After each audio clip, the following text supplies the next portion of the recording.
Welcome to our channel. Today we how to connect Stripe webhooks to AWS Lambda, detailed guide step by step clearly. To connect Stripe webhooks to AWS Lambda, start by logging into your Stripe account.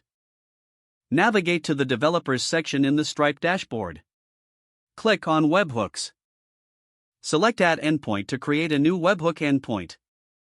In the URL field, you will need to enter a placeholder URL for your AWS Lambda function. Leave the version set to the default. Next, choose the events you want to listen to from Stripe. Select the relevant events like payment.success, payment.failure, or any others as needed. Once you have selected the events, click Add Endpoint to save your configuration. Next, access your AWS Management Console.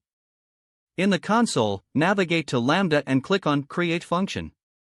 Choose Author from scratch for your function configuration. Give your function a name that reflects its purpose, such as Stripe Webhook Handler.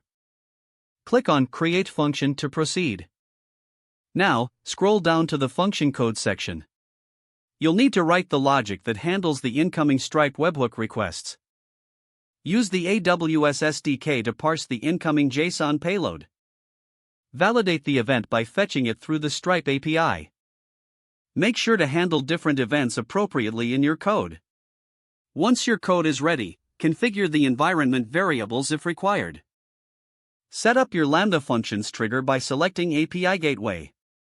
Choose Create a new API and configure it to accept POST requests. Once the API Gateway is created, note the provided URL endpoint. Go back to your Stripe dashboard and update the webhook URL with the new API Gateway endpoint. Now, test the webhook integration from Stripe by triggering an event. Monitor the Lambda function's execution in the AWS CloudWatch logs. Review any errors or confirmations of successful processing.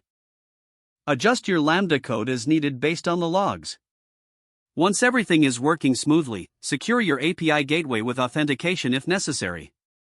Don't forget to like this video and subscribe to our channel for more step-by-step tech guides.